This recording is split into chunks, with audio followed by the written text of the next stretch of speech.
Welcome to Dub Life Diaries, the podcast where passion meets the open road.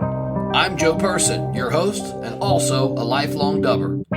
Buckle up, because this ride is just beginning. This podcast is sponsored by Volksmania Magazine. Good times, great cars, awesome Volksmaniacs. Visit Volksmania.com to learn more about this class-leading VW magazine. All right, folks, today we've got a killer episode lined up for you. If you're a VW nut, a classic car junkie, or just somebody who appreciates pure craftsmanship, get comfy, because this episode is for you. My guest today is Chris Vallone, the mastermind behind Classic VW Bugs. This dude isn't just restoring old Beetles. He's bringing them back to life like the day they rolled off the factory floor in Wolfsburg. With over 167,000 YouTube subscribers and a worldwide following, Chris has turned his passion into an art form, a business, and a movement. Now, we're going to talk to Chris today about how he got into the air-cooled life, his craziest restoration stories, the do's and don'ts of bringing a classic VW back to life, and maybe, if there's time, even get into the big debate on electric conversions. So, grab your favorite drink, settle in, and let's dive in with the one and only Chris Vallone. Chris, welcome to the show. Thank you, man. This is awesome. I'm glad to be here.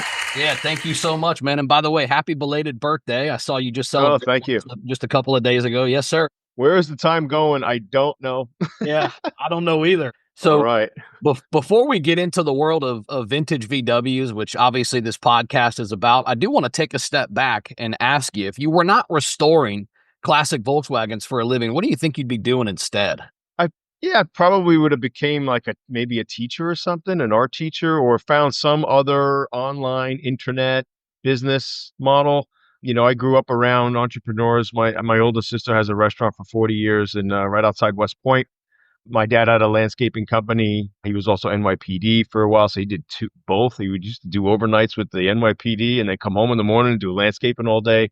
So we come from a hardworking family. I got 4 sisters, and parents, just hit the grindstone and started working. So I probably would have figured another, online business or something, or maybe became an art teacher or something like that. Growing up like that, you are ingrained with what we call the hustler's mentality. Yeah. It's just 12 years old, man. 12 years old. My dad grabbed me. Come on, you're cutting lawns. I'm like, with me. And I'm like, oh, yeah.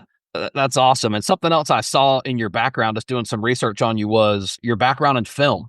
Yeah. Which is also really cool. I wanted to congratulate you on being selected for the Hollywood Film Festival for your film Hellbound Fugitive. Looks awesome, man. And yeah, congratulations on that. I appreciate it. That was the first dream. I went to school for art and cartooning and film. So I got a bachelor's of fine art. And when I got out of college, I did about 10 years of filmmaking. I wrote and directed and shot and produced my own stuff.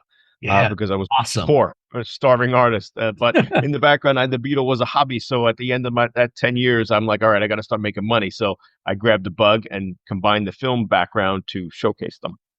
Excellent. It's all like a timing thing, and also it's where your heart's at. So good stuff, man. So we were touching on your family a little bit. Tell me more about your family for a sec. So parents from Brooklyn. My mom's off the boat from Sicily. So we got an Italian background. My dad's half, Italian. He's got English and Irish in him. My grandfather, loved him to death. My papi, Frank Vallone, he was World War II.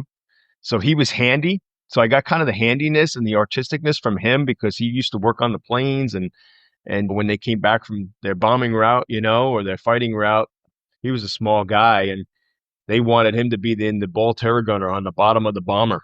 Whoa. And because he was small, he was probably, I don't know, maybe 5'4", 5'5", 100 pounds, something like that. They used to put the small guys in there.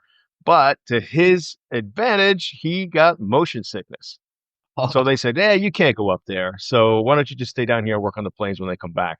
And so that's what he did. So I got kind of the mechanical background from him. My dad, too, very mechanical. He worked in a mechanic shop back in Brooklyn. But he worked on mostly muscle cars, not the Beetle. Yeah, I guess he told me, since doing the landscaping company, that the Beetle engine is one step up from a lawnmower engine. That he'd be able to show me. But he knew the basics of brakes and mechanicals and things like that. I'm more like the cosmetics. So with my art background, showing the color contrasting, picking the right colors, picking the right interiors, that kind of thing. My 4 sisters, they're academic. My oldest sister is very entrepreneurial. She's got her own restaurant for 40 years. So my two younger sisters are math teachers. I was the oddball. I was an artist. I was drawing cartoons, Looney Tune cartoons and things like that. So they would look at me like, what is he doing? You know? So yeah, and I didn't go to school for I don't know any mechanics. I used to work on the little RC cars behind me and I still bring them back to life. So I used to tinker. So I'm good with tinkering and good with little things. Yeah, And I got a son that tinkers. Just one out yeah, of 5. I got one son that's always liked the tinker and stuff. He was even into Traxxas and the whole RC stuff as well. yeah, He yeah. was a little younger. Yeah, awesome, man. Hmm. Thank you for Yeah. sharing that background with me. So, your shop, Classic VW Bugs, it's kind of become a go-to name in the air cool world. When was the moment that you think you realized, look, this might be more than just a passion. This actually could be my career. Oh man, it was we were out of this community we were living in, kind of like a gated community in Haverstraw called the Harbors at Haverstraw. It was kind of like a resort looking type place on the Hudson River. Beautiful place.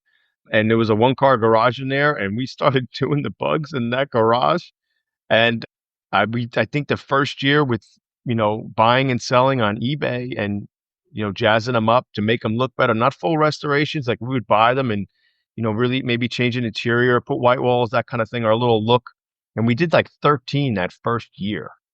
Damn. And it was amazing. We kept doing road trips every month. So it was a lot of fun. It was a good bonding time with my dad too. Oh, cool, man. And it was at the end where I put up a 54 Beetle on eBay that we found like local. I mean, someone tipped us off on this thing. This thing was covered in a guy's driveway. And this guy who was the original owner he was an eccentric guy. He made like electronics and batteries and tubes and things like that. So you saw a couple of his experiments like inside this Beetle, which was pretty funny. Wow. But that 54 was like the first early one that I ever worked on. And I never saw those little tail lights before, the single tailpipe, that kind of thing. And so when we put that up on eBay, I said, Dad, if this is the one, if this thing goes quick, we painted it, we did the interior body on resto. If this goes quick, we got to get a shop. And sure enough, we put it up on eBay for a buy it now. And in 2 days, that thing sold without even an offer. And it was Billy Joel Armstrong from Green Day bought it. Oh, And dude. so between the timing of that and then the homeowners association coming through saying, you got to cut this out. You can't keep doing this. Because at one time I had like 11 cars around the complex in all different stages. They're like, yo, this So is an HOA. This isn't a legit yeah, shop. Yeah, I can see that's totally what happened. So that's right then. And then I said, okay, we got to get a shop because it's growing. And then, getting phone calls with people saying, I don't want to bid on any of your cars anymore. Could you just build me one? And Ooh, that's where I knew we were onto something. okay, good stuff, man. So everybody has that one car, especially, the real true VW enthusiasts that kind of start it all. What was your one car that started it all? And I'm curious, do you still own it? I don't know. I wish believe me, there's so many I wish I had back. But my first car, my first Beetle was summer of '99. I picked up a red '71 Super Beetle convertible, and I didn't know what I was looking at. I just the eye candy popped because it was fire engine red and had a white top, and I'm like, oh, how cool would this be? I'm an artist with a bug, driving to school, that kind of thing. I'll be the only cat in the parking lot with a Beetle. And sure enough, that was the one. And I cut my teeth on it. I owned that one for the longest. I think I owned that for a good 8 years. Wow. Okay. Um, but things happened to it. Gosh, I mean, the engine blew, had to get a new engine, needed heater channels, needed support rails, needed all that stuff. So I really cut my teeth on that one. So yeah, it was trials and tribulations, and I'm glad it happened because it's a great learning experience. Yeah, so I've got a similar story and very close in the year. So in '96, I bought a '72, just regular standard Beetle, but it had an auto clutch. So I thought Uh-huh, yeah. the coolest concept ever was to shift gears, and not have a clutch. So I Right. just thought that was so cool. And then, I lived off of a brick road. So every time it would rain, I'd put it in low and I'd go do donuts. And, I had all kinds of fun in that little car. But same for me. I don't have it anymore. I wish I still did. Kind of started the whole, vibe for me of cruising down the road in a Beetle. Yep. But yeah, man. So yeah, cool. Thanks for sharing that. So Yeah. when you first got into the restoration side, were you mentored or inspired by anybody, or were you kind of what you're saying? Did you just kind of figure it out yourself? Yeah, I guess it was basically a combination of, my grandfather, a couple, his skills being kind of influenced by him, my dad. And then, in the beginning, we didn't have the internet so much, right? To find how-tos.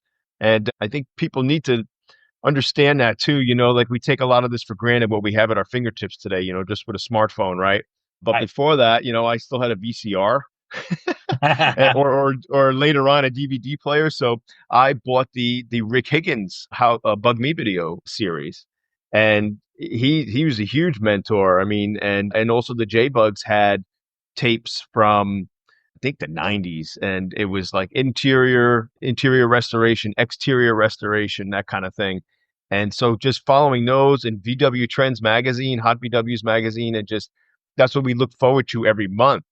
What's the how-to tip this month? And that's basically, and then just getting a car, making mistakes, learning on that mistake, and making it better the next time out. Yeah, awesome. Good attitude too, because that's usually what happens. I swear, working on these cars is like making trips to Home Depot. You never just Yeah, get no out on one doubt. trip. You're going back Yeah, about yeah. 4 or 5 times that day.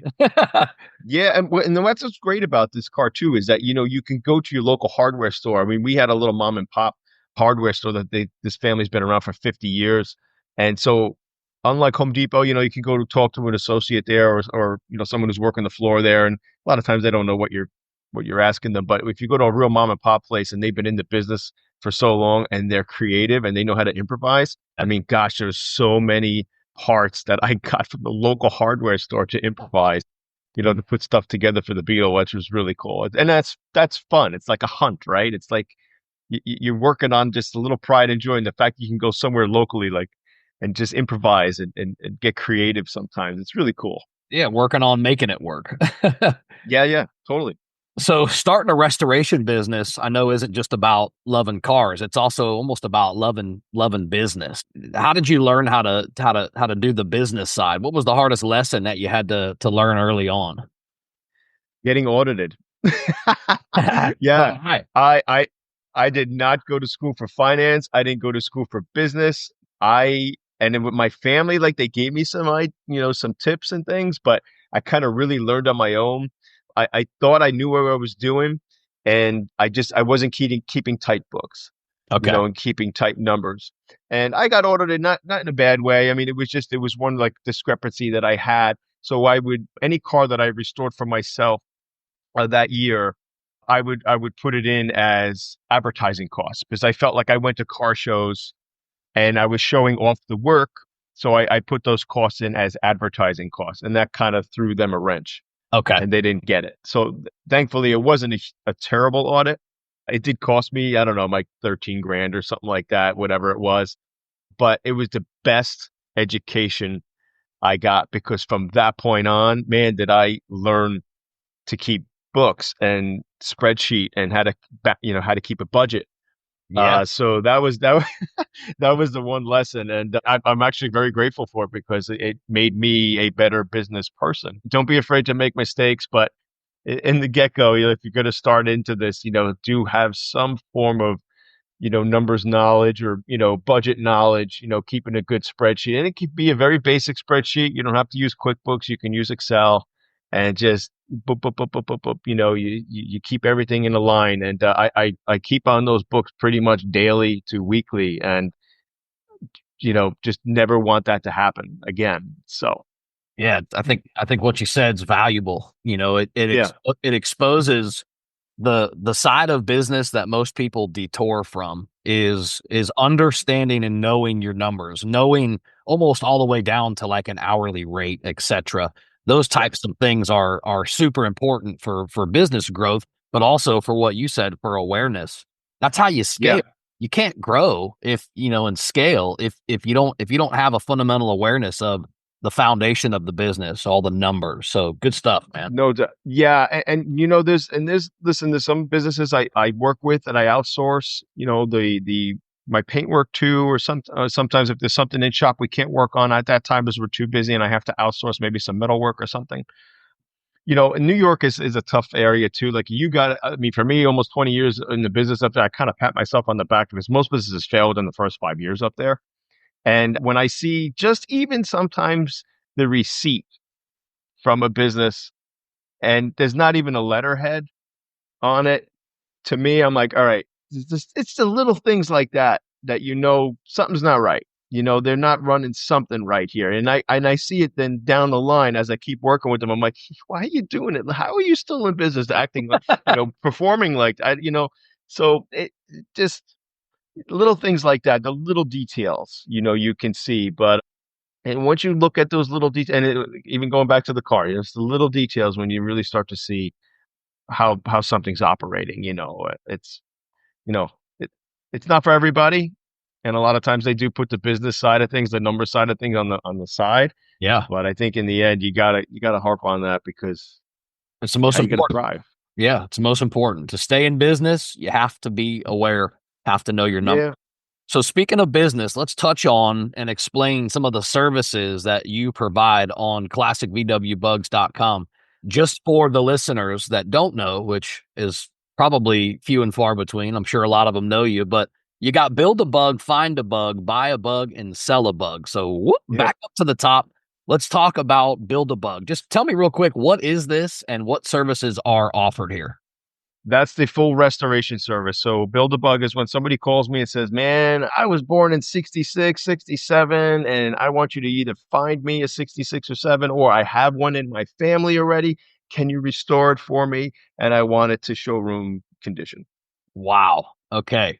Fantastic. So build a bug, it's truly whatever they want, you can build it type thing.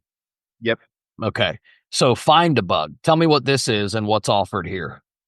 So that's something where a person who can't afford a build-a-bug, because build-a-bug restorations can get high in cost, but this is like really centered around someone who's 15 grand mark, 25 grand mark, 30, 35, maybe 40, and they want a good looking bug that I didn't restore, but something that I can search for them across the world web. And I act as their agent to ask these sellers the hard questions, and I know what to look for, the little details Yeah. before we go purchasing. We might send an inspector if it's an out of state job, car to go look at it for us and get a full breakdown of the car. And then our services, if we do go with the purchase, the car comes to our shop and we do a full inspection on it because these cars are never 100%. There's always something not working. The horn's not working, the blinkers aren't working right. Maybe there's a stutter, a tune up or something. So I Yeah. like to make those cars turnkey for them, and then it gets shipped out to them. So someone who's a little, more budget conscious, but just wants a good looking car and ready to go. Okay. And that's find a bug. So let's talk about Yeah. buy a bug. Another avenue. So yeah, so if I have a car for sale, if I'm selling anything that's in my list, we come across cars, or somebody comes to me and say, "Hey, can you help me sell this car?" I'll put that on my site, and then people can buy a bug through me. Okay. And then lastly, there's sell a bug, which I'm gonna predict this is I can sell your car. Yeah, exactly, like a consignment service. So, we have a good social following, and a lot of times I can put a car up for sale just on my website or just posting it on social media, and in like 1, 2 days it's gone because we got a good targeted audience and people know what we sell. And I kind of vet to the owners, like I rarely put up a car that needs a ton of work or needs, restoration and that kind of thing. We're pretty much going to be selling a car that's ready to go turnkey. And we also do inspect that car and go through repairs prior to selling it. Yeah. So So if if there's a you're problem putting with your this name guy's on it, car, yeah, yeah, you're putting your name and everything on it, it's gonna be what they can count on. So right.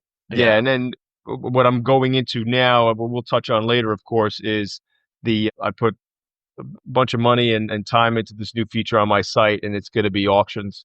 So just air cooled Volkswagen auction. So if someone wants to sell a car through me, I'm going to be putting it up on an auction. But I want to keep the human element involved in this, so people could still pick up the phone and call me and ask me questions about this car that's currently on auction. Yeah. Or we can do a live Q&A like we're doing something like this. And talk with the owner about the car to kind of keep this human element. And I know we're using internet, every tech every day. And I feel like the personalization is just it's just getting so big. And I want to keep personalization involved. Yeah, no, that's a great touch. So a lot of people know you through obviously your YouTube, tons of followers there. Do you remember the first video that you ever uploaded? I actually had a check last night, and the first video I think was a white 67 that I posted for an eBay auction. Okay. So I wasn't thinking as YouTube as the promoter yet or the marketing tool just yet. I was just using it to, house the video so I can embed it into the eBay auction, which was very new at the time. eBay was, just getting into that. Prior to that, I actually had to upload the video to my server and then embed it into the eBay code, Wow. the HTML code to do that. So they weren't implementing YouTube stuff just yet. But that white 67, I remember, I think we bought that car from Florida and shipped it up and did some fixes to it, and then we resold it. So yeah, that was the first one. But All the first right. like how to was just a few videos after, and I think it was in the one car garage where we started, Yep. and I was talking about the shifter. And you got an amazing audience. I know your content super detailed. It's clear, obviously, even now asking about your background and your family, it's clear that you care about educating people. What do you think sets your videos apart from other restoration channels? Just I guess maybe just being down to earth, just being humble, and the way I am in life is the way I am right here on the camera. I don't put on an act. I just want to be genuine. And we had some networks come to us like Netflix, and we sat with some people, Spike TV, the Discovery Channel, all that kind of stuff to do a show. And they all they all rejected us because we didn't do drama. I Ah, wasn't going to be like the choppers where I'm screaming at my father and cursing right. at him and throwing wrenches at him. Yeah. Yeah. So, Not our vibe, it, dude. Not our and vibe. I get it. That's the drama. That's the pull. That's what sells tickets.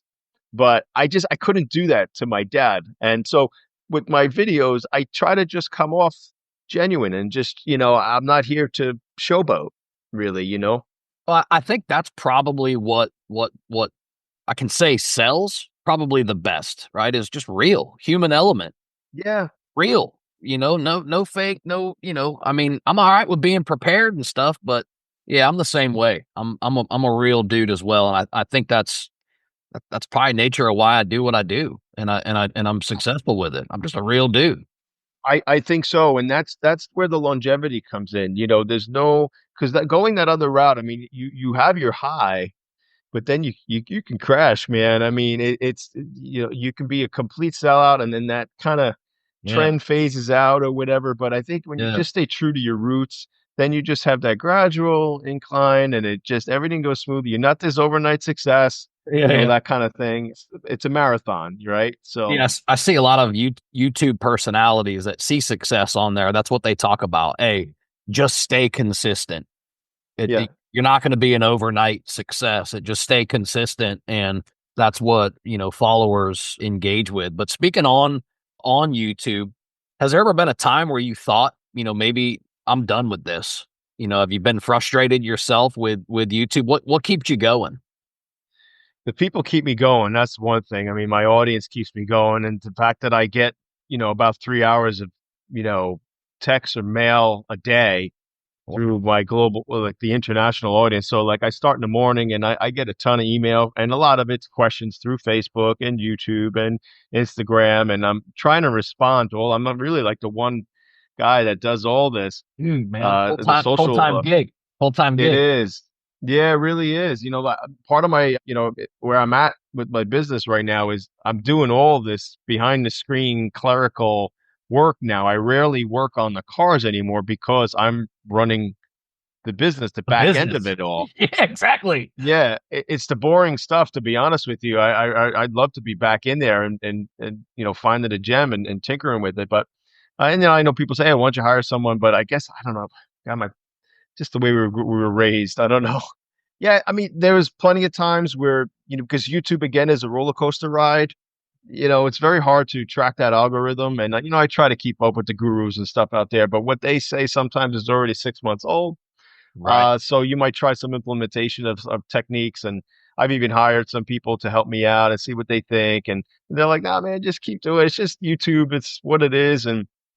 But yeah, there's times because doing that, making videos every week, especially the how-tos, and some of those how-tos I was doing were like 9, 10 chapters. I mean, it would take me sometimes a month to do a whole series and Wow. to edit it and to to Yeah. do everything right. And then, gosh, when you put the video up and maybe it does okay, it doesn't, go crazy viral. Sometimes it get a little frustrating. So there were a few times, I think I did take a break one time for like 6 months, and then everybody thought I vanished off the planet. Because Everyone they're thinks, used to oh your my God, consistency. Yeah. yeah, did you die? Did you Yeah. go out of business? Is everything okay? And I'm like, oh, fine, everything's good. We're just and it was funny. The 6 months I took off, I mean, the business did so well. I mean, I almost felt like at one point, God, I don't need the YouTube. I don't need to be putting so much time into it anymore because we're still doing really well here. And thankfully, a lot of our content is evergreen. So I'm not a channel like a tech channel where, you put a video out today and it's obsolete next week if you're doing a phone review or something, or, Right. my headliner videos from 10, 12 years ago are still relevant today. You can go back to those and still use the same techniques, Yes. you know? So thankfully I got a channel like that. But yeah, it's, there's times where it's frustrating, but then I keep saying to myself, you know what? Life's too short. If I keep harping on this, you go insane because YouTube is a beast. Google, that is a beast. And, I just keep throwing content out just to, make I want everyone to still feel we're all connected. And, Yeah. Yeah. it's a nice little beautiful world. We're a niche. That's all. May never get 1 million subscribers, may never get 500,000 subscribers, but in the end, I mean, what is, I've met some of the most amazing people, Yeah. through it. So, That's what you said, man. It's about the people. So back to the yeah. car, back to the cars. Not all restorations are created equal. When somebody says to you, this car has been fully restored, what are some of the first things that you look at to tell if it's really been done or even done right? It's the little details. So like first is, when you look at paint, the things that make me cringe when someone says it's a full quote unquote body off restoration, and then you see the fender beads are painted over. You see overspray on the seals, overspray on the check rod seals and the jams or the door switch seal. The little details, or the Yeah, bumper bracket seals are painted over, that kind of thing. They didn't take everything apart. And right. so that's the first thing that you see is the paintwork. And like anything else, when you start looking in the little nooks and crannies and the little details that are, simply not taking the rubber off and putting a new rubber back on, that right there tells you, it's a telltale sign. What's a small detail in restorations that I'd say most people overlook, but you guys make sure you always get it right? Yeah, it's say coming down to where you put the right factory sticker, I'll say on the coil, fan shroud. Again, the little details and the little grommets, the bumper bracket seals, the bolts that hold the bumpers on, the bolts that hold your fenders on, your beads, all that little stuff. If you're looking at all those little details, when someone puts L51 sticker in their, trunk right by the brake reservoir where it's supposed to be, right by the gas tank, it's the little details like that. Then someone was very conscientious and took their time. Because in the end, I know we want to get these things done overnight. We live in an Amazon world today, and Right. everything's shipped to your door in a few hours. But Yeah, here this is now. this is art. This is an intricate thing, and you should take your time. And when you see those little details like that, that's what I really like seeing. Like I said, even just as simply as looking in the door jamb and making sure those hinge plugs are not painted over, and the door check rod seals, and then little things like that, and the door seals, the door scrapers. A lot of times people don't want to do those door scrapers, but it's a pain in the butt. I got videos on that. But if you see that done, because they could be tough for people to do, you know, but the outside door scraper is the first thing that gets put in.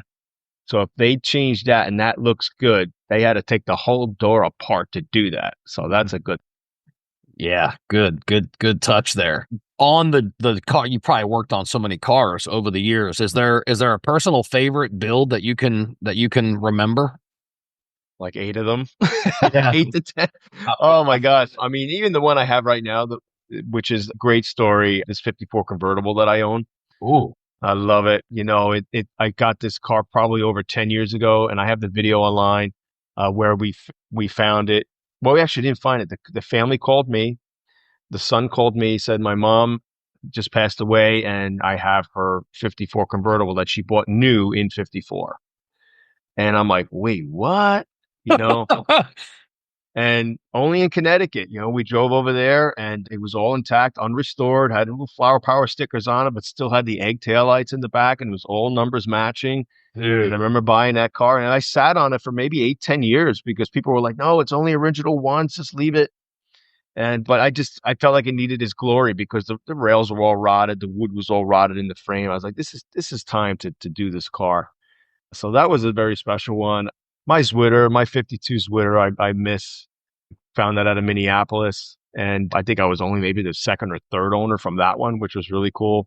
Yeah, Uh, yeah, so I missed that one. Another 54 ragtop that I had. I mean, there's a bunch, but yeah. I figured. yeah, Figured as they much. all have stories, man, and they're all different, Right. right? Yeah. Well, that's why they all get names and and everything Yeah, too. They almost have a vibe that comes with them too. Is- exactly. Sometimes you even have to wait till you meet the car before you can even think about naming it. No doubt. Yeah. Hmm. So, flip side, has there ever been a project where maybe even halfway through you thought, "Oh my goodness, what I get myself into?" Yeah, one of the first projects, I think probably like our second project that I picked up. So 68, I was dating somebody a while back and a few towns over and in her apartment complex there was a Beetle just sitting in the parking lot. Again, it was just sunk, flat tires, all beat up looking. And I drove in with my 71 convertible at the time and a guy stuck his head out the window. He's like, "Hey, that's my car if you want it." $350 later, you think, "Oh, it's nothing. It's great." And it was the first real project that I bought. I said, "This is something I want to work on with my dad." And I remember bringing that home, and he was like, "What are you doing? What is this? It's an eyesore." So, but sure enough, when we found out we had to do heater channels on that, and it was like our first time really doing heater channels and floors. And this was a complete abomination kind of a car. That was like the first time where I felt like, oh man, you think it's cheap, $350. And I hear these stories all the time. People are like, "Oh, I only bought this car for $1,000. It's a great car." And then they bring it to me to look at, and I'm like, if you sneeze, this thing's gonna blow apart. You know, yeah, I know it's enticing to pay the cheap amount up front, but then just down the line, what you got to throw into it. And that's what I started seeing on that project was like all the money throwing into it. I don't Uh, do got, this professionally for work, meaning restore cars, but right. did have an opportunity just last year. I came across the 67 split bus, Oh, which was original to St. Pete, and I bought it and I got a good deal on it. And nice. exactly what you mentioned. I had a couple guys, a couple local shops come over, look at it. I sent some videos to it, frame everything to some other guys, in Florida that obviously do this for work. And they were like, yeah, you're looking at, X amount. I'm like, yeah, hold on. I Yep. thought I was getting a good deal. So yeah, man, Mhm. I feel that when you say that, I feel that. Yeah.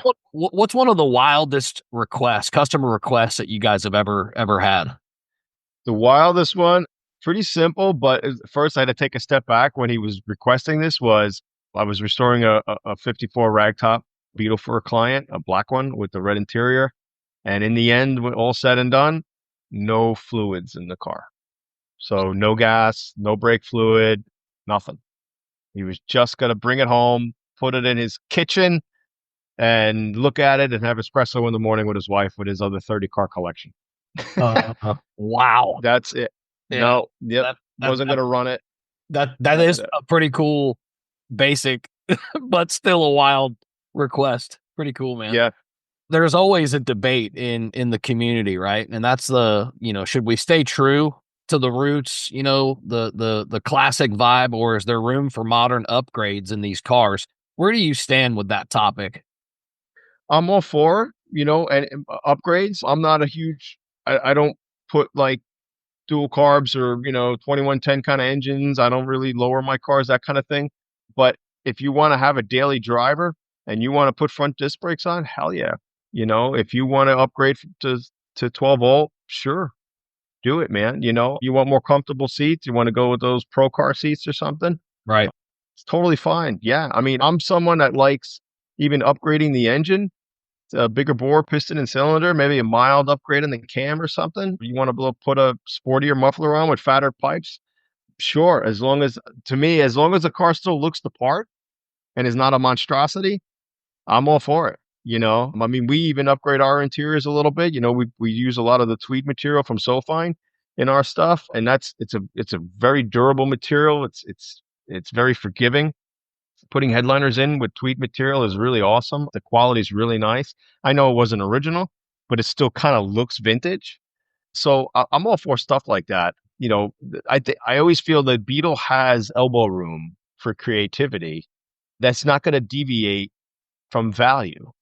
These aren't Duesenbergs, these aren't Bugattis, where they look at the tiny little details of even just your felt channel going up the window. These are cars that if they look still killer and they're damn good and they're fun to drive, Yeah. people still, the value is still there. So yeah, I'm all for it. So there's another thought there in the community as well, and that's the topic on the electric conversions. Obviously, today they're becoming more common. Would you ever consider a restoration project with electric? I totally, yeah. We've been talking about it for gosh, 10 years already. And one of our cars actually sold to's electric bug, and Okay. they converted the 64C blue that I restored, and they converted it to electric. And then I thought about getting into it. I figured, you know what, let's do it to a later Beetle, like a Super Beetle. I feel like, the earlier Beetles should be left the way they are, like a 67 and earlier. That's just me. Yeah. But it's still kind of costly to get the whole kit. And if I'm not mistaken, is it still like 25, 30 grand, 35 grand to get the whole battery and the motor and everything, if I'm not mistaken. And then I'm like, all right, now I'm overvalued. Now I'm just going over value on the Super Beetle at that point. So I think it's cool. I mean, hopefully if costs start to come down, it's a little more affordable for some people, Yeah. because again, this is a hobby. Most these average, the average person that doesn't have a ton of money, works on a Volkswagen. If that can come down and be more affordable, I'm all for it. That's cool. Yeah. Okay. So VW people in general are pretty much a different breed. Now I say that in a good way. But what's one of the best experiences that you've had just because you are a part of this community? Meeting some of the most interesting people in the world and becoming friends with them and them being even mentors of mine. So I lost a great friend a few years ago, Vince Vespi. I met him at an early, geez, got to be 15 years ago at a first car show I went to. He's the original owner of a 65 Carmen Ghia convertible. Ooh. And his stories, the guy's been all over the world. I mean, he's the Dos Equis man, I called him, because he's the most interesting man in the world I ever met. Yeah. So, and just the camaraderie of it all. I used to do Dubs and Coffee open houses at my shop once a month just for the morning, and just the people I would meet from all over the world. Yeah. The fact that like I have followers, fly in, they don't even tell me. And the guy's from Singapore, the guy's from the Netherlands, and they're knocking on my door. They want to visit the shop. It's just, I'm like, wait, what? It's wild, Yeah. So, and thankfully that's one good thing with the internet. I'm able to reach out, across the pond and touch with people. And these are regular average everyday people, Yeah. very cool stuff. But it's always the stories, right? It's always about my dad had this. I mean, we went to a car show once, and I had my 51 black split window at the time. And gosh, we got goosebumps on my dad and I when we were talking to this guy. And I have some memorabilia with the car showing Hitler, Ferdinand Porsche. It's the early KDF brochure. It's the reproduction. I kind of keep it with the car to show at car shows. Sure. And sure enough, swastika stickers on the back, all that thing, the emblem. And this guy comes up to us. He's like, "You see that? I had to keep that on me at all times. Who are you? Like, what are you talking about?" And this guy pulled out his birth certificate in his wallet. He was part of Hitler's youth group. Whoa. And he pulled out his birth certificate, and it had the swat, and he still had it on him when he came to the show, because it's so ingrained in his head. He's Sure. like, "I always had to keep this on me." Wow. And just to hear his story, like I'm getting goosebumps now thinking of it. Me too. Just his voice, and just to hear him talk, my dad and I were like, "Are you kidding?" Like, Wow. so That's what's so interesting. Like who you meet in this car. I don't know if there's any other car that's got these stories. I You know, Amen. I hear that. I feel yeah, that too. Yeah, that was awesome. So the classic car world is changing. Do you think that the younger generation is gonna try to, keep the air cooled tradition alive? God, I hope so. Time will tell. I've been talking about this a while now. Because we got our boomers, we got guys our age, that are still interested in the car. But when we, eventually phase out, It's where's happening, the brother. interest going to be? Father time. Yeah, I hope so. And that's why I'm trying to start something to keep that going. You touched on it earlier. I'd love to start a coaching program. If any kid and his father wants to start, a VW restoration business or something like that, Yeah. call me. I'll help you out. I'll put you in the right direction, that kind of thing. Any Awesome. sort of more teaching that I can do and spreading the historical message about the car. I really hope so. I don't want it to fall wake like the Model A and Model T. They're kind of Yeah. that generation is kind of gone. Yeah. And you could pick up a Model A, Model T so cheap right now because the demand for it is just not there, Right. like it used to be. But I have hope, because the Beetle was an international car, right? I mean, it was up until 2003 in Mexico, Right. so it still had its footprint around the globe. I really hope so. I don't know. I have no crystal ball, but I hope so. Yeah. So that I was doing research on you and I saw something else that you're starting or a concept that you have, and it's a good time to touch on it now. But I saw that you're working on an animated series, which is like a father-son rebuilding Beatles type, animated, so cartoon. Tell me a little bit about your motivation to create something like that and maybe even some details on it. Yeah, I mean, I've gotten back into filmmaking recently, so I mean, it's always been in my blood, and now with technology the way it is with AI and things, you're able to, as long as you still keep the human element involved. I know people Yeah. think AI is you put in a prompt and everything it just pops out. It's not the case. You Yeah, you still gotta do the work, man. still got to write. I'm still writing these things. I'm still traditionally editing these things, but yeah, I put out a short video last week on it, and I'm going to do one also with father daughter, and it's something I'm touching on. Yeah, I would love to do something, maybe even on a weekly basis, even if it's just a couple minutes, and it's like one little section about the Beetle, father son kind of thing, because to bring the family value back into this, and because the bonding I had with my dad was great, and I'll always remember this. It's tattooed to my head. Right. That'll never leave me, and that's such a strong value there. I think that we're kind of losing in some of today's day, but yeah, I'd love to continue doing that. I'm seeing how it's going. I'm seeing the comments, what people think, and it's been a great response. People do like the idea of it. Yeah, I watched that So first. I don't know if it was the first one but I watched that announcement that you had made talking about that, and no joke, I'm watching it and I'm picturing myself with my 5-year-old. I'm like, "Damn, I gotta get to work yeah, on some of this stuff with this little boy." So, yeah, man, it kinda motivated me. I think it's a great idea. yeah, just get back to working with our hands again. Yeah, You man. know, I love I that. mean, my first experience working with my hands was on the little cars back here and building the car with my dad, the little Monster Beetle or the Blackfoot or the Clodbuster, in our basement, and we're tinkering with things. And Yeah. the Beetle's definitely like just a bigger version of an RC car, and just to be able to Yeah. tinker with it. Telling you, home tools, you're good. Yeah.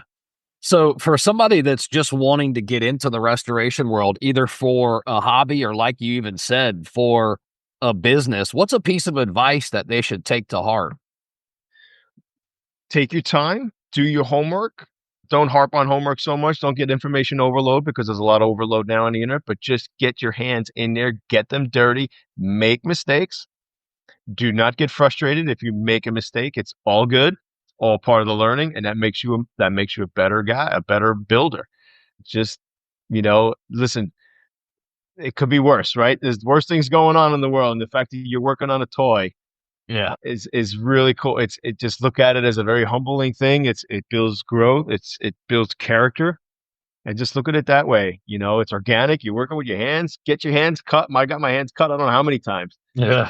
It's all part of it, and don't worry about it. Just go take your time. You'll be all right. All right. I like that. I like that. So let's talk about what's coming up for classic VW bugs. Any new builds, any big projects, anything down the pipe that people should look out for?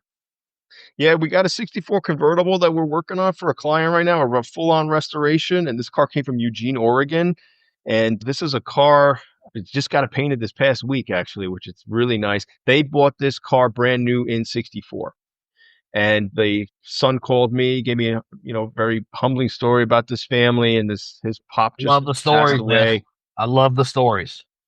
Yeah, his pop just passed away, and he Oh, basically wants father's legacy to live on. man, And so so awesome. that's those are the stories that touch, and that's what just drives you even more to Sure. make that car as perfect as possible Right. for them. Yeah. And then doing, we've opened the doors the past almost 2 years to repair work.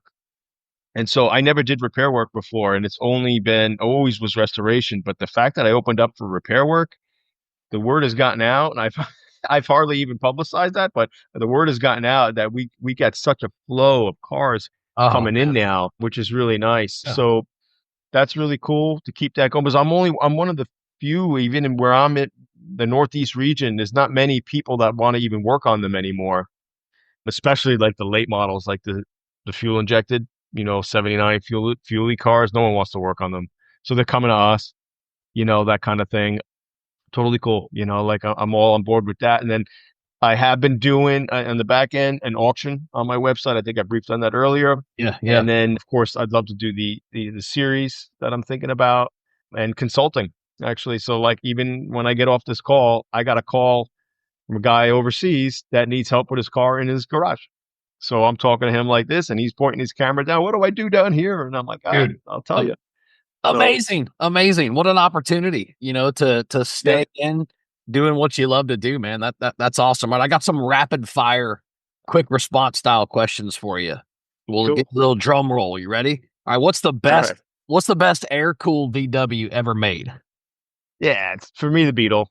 Just the history there alone. I mean, it's better, than any other the other Volkswagens. It's just where it came from. I mean, how many decades, man? It's Yeah. Beetle for me. Yeah, How about this one? What's the most overrated classic VW? very tough question there. Because when they were coming out, they weren't the reviews were not like so extravagant. Remember, like Volkswagen in their ads would always make fun of their own cars. So, right, like so it's hard for me to say what's overrated. If it's anything I can say is maybe the bust where the pricing where they've gotten to is I think is way it's crazy. So the older Like they're Jeep six style figures. I bus. mean, yeah, like you're 67 early with the rags and all the window and Yeah. like we went to Barrett Jackson a few years ago and saw one go for 262,000 and I'm like, wait, is this for real? Yeah. So maybe that's a little overrated. Okay. Fair enough. Okay. So let's touch on this then. If you could own one VW from any area, what would it be? The Headmuller. I've heard Yeah, that. I've heard that before. That's awesome. 49 to 53. Yeah, that was that car that was very short window, had the fire at the Headmuller factory, and that's what stopped production. I know they're six figures, those cars, but yeah, I think they look so cool with the two-tone paint jobs. I mean, say a black one with the red sides or something. Ooh, ooh, That top when it goes down. I mean, it's beautiful looking car. I love the back end of it. It almost mimics the front, the hood. yeah, Yeah. yeah, awesome, man. So what's the best way people can connect with you, whether they want to follow your work or maybe even get a car restored by you? What's the best way to connect with you? I still love the old fashioned way. Pick up the phone and give me a call, 845-290-9900. And primo communication there. But if you're still a tech person and you want to just email me or call me or text me or something, I'm on all the platforms, between Instagram and Facebook, Twitter, my website, my YouTube channel. There's all those contact ways in there. Email is chris@classicvwbugs.com. So, That's how I got with you. I shot you an yeah, email, and to my surprise, it was even a faster response than I anticipated. So, yeah, man, I yep. appreciate that. I'm sure the community does as well for sure. We More than one way to skin a cat. There's so many ways to contact me. So It's not hard. Even just Google my name or Google the business and it all comes up, you know. All right. So if you could leave the Dub Life Diaries audience with just one final thought, what would it be? Keep the dream alive. Get in there, work on your bug. Don't be afraid to work on your Volkswagen and go for a drive and just go back in time. Put your tech away and look at that one little dial on the dash, the little Put fuel your phone gauge. down. Put your phone That's down. it. Oh my gosh. And that's what it is therapy for me when you disconnect from your phone and go back in that car at a time where everything's manual. I don't have to go through a console to turn my air on, right? You don't have to go through a screen, Right. to just turn your air on or something. Yeah, just that's all I can say is just keep the hobby alive, keep the dream alive, get in there, get some wrenches on your car and get off the screen. Stop, you know, going on some of the forums and bashing people back and forth about what oil is not good and this oil is. Yeah. Just get out Right. there, work on your car, and go for a drive. And that's a wrap for this episode of Dub Life Diaries. Thanks for riding along with us and diving into these incredible stories of the people and the dubs that drive their dreams. If you love today's episode, don't forget to subscribe or hit that follow button so you never miss an adventure. Do you have a story to tell or know somebody else who's living the dub life? Awesome!